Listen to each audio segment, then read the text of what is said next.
Hello guys ഒരു കാര്യം പറയാനുണ്ട്.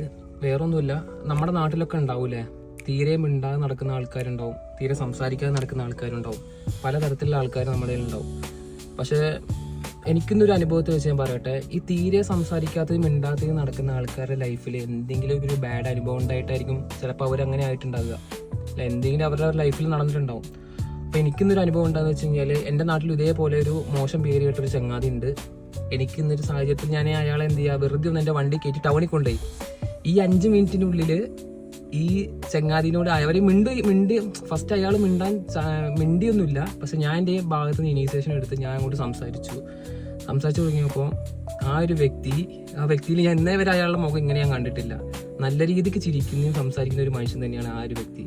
പക്ഷെ അയാളെക്കുറിച്ച് ഞാൻ പുറമെ കണ്ടതെന്ന് വെച്ച് കഴിഞ്ഞാൽ, കേട്ടതെന്ന് വെച്ചാൽ എല്ലാ റൂമേഴ്സും ഭയങ്കര അധികം ഓവറായിട്ടാണ്. അയാൾ ഭയങ്കര ബാഡാണ്, അയാൾ ഭയങ്കര അഹങ്കാരിയായിട്ടാണ് ചിത്രീകരിക്കപ്പെട്ടത്. അതായത് നമ്മൾ സംസാരിച്ചാൽ പോലും തിരിച്ചിങ്ങോട്ട് സംസാരിക്കാതെ നോക്കാത്ത പല അങ്ങനത്തെ അഹങ്കാരിയായിട്ടാണ് ചിത്രീകരിക്കപ്പെട്ടത്. പക്ഷേ ആ ഒരു വ്യക്തിയെ ഞാൻ മിണ്ടാൻ അയാളെ കുറച്ച് എന്നോട് മടിച്ചു. പക്ഷെ ഞാൻ എൻ്റെ ഒരു ഭാഗത്ത് നിന്ന് ഇനീഷ്യേഷൻ എടുത്ത് തുടങ്ങിയപ്പോൾ ആ വ്യക്തി നല്ല രീതിക്ക് എൻ്റെ അടുത്ത് മിണ്ടി, നല്ല രീതിക്ക് ചിരിച്ച് സംസാരിച്ചു.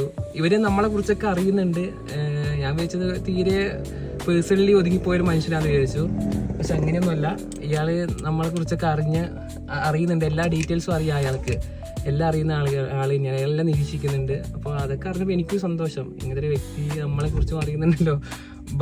നാട്ടിൽ മൊത്തം ബാഡ് റൂമേഴ്സാണ് ഇയാളെ കുറിച്ച് മൊത്തത്തിലുള്ളത്. അപ്പം എനിക്ക് പറയാനുള്ളത്, ഈ പുറമെ പറയുന്ന ആൾക്കാരുടെ വാക്ക് കേട്ട് നമ്മൾ വിശ്വസിക്കുക. നമുക്ക് ഒരു വ്യക്തിയെ നമുക്ക് മനസ്സിലാകുന്ന വെച്ചാൽ നമ്മുടെ ജീവിത അനുഭവം വെച്ചിട്ടാണ്. അപ്പോൾ ആ വ്യക്തി എന്നോട് എങ്ങനെ പെരുമാറിയെന്ന് വെച്ചിട്ടായിരിക്കും ഞാൻ അയാളെ പുറമെ ഞാൻ ഒരാളോട് പറയുകയാണെങ്കിൽ പറയാതിരിക്കുക, പറയരുത്, പറയുകയാണെങ്കിൽ തന്നെ പറയുക. അയാളുടെ സ്വഭാവം കൊള്ളില്ല, എനിക്ക് ഇങ്ങനത്തെ ഒരു അനുഭവം ഉണ്ടായെന്ന് പറയും. അപ്പോൾ ഈ ബാക്കിയുള്ളവരൊക്കെ എന്ത് ചെയ്യുക, അവരുടെ അനുഭവം വെച്ചിട്ടായിരിക്കും പറയുന്നത്. പക്ഷെ നമുക്കൊരു ഇത്തരത്തിലുള്ള എനിക്കൊരു ബാഡ് അനുഭവം ഉണ്ടായില്ല. അപ്പോൾ എനിക്ക് ആ വ്യക്തിയെക്കുറിച്ച് ഞാൻ പുറമെ സംസാരിക്കേണ്ടി വന്നാൽ ഞാൻ നല്ലതേ പറയുള്ളൂ അയാളെക്കുറിച്ച്. അപ്പോൾ പല നാട്ടിലുണ്ടാവും ഇങ്ങനത്തെ കുറേ ആൾക്കാർ. അപ്പോൾ നമ്മൾ ഒരാളെ ജഡ്ജ് ചെയ്യുമ്പോൾ ബാക്കിയുള്ളവരെ വാക്ക് കേട്ടിട്ടായിരിക്കരുത്, സ്വന്തം തീരുമാനം എടുക്കുക. സ്വന്തമായിട്ട് നമുക്കൊരു കാലിബർ ഉണ്ടല്ലോ, നമ്മൾ അത് തെളിയിച്ചു കൊടുക്കുക. അതൊക്കെ നിൽക്കട്ടെ, അതൊക്കെ ഒരു കോമൺ ടോക്ക്.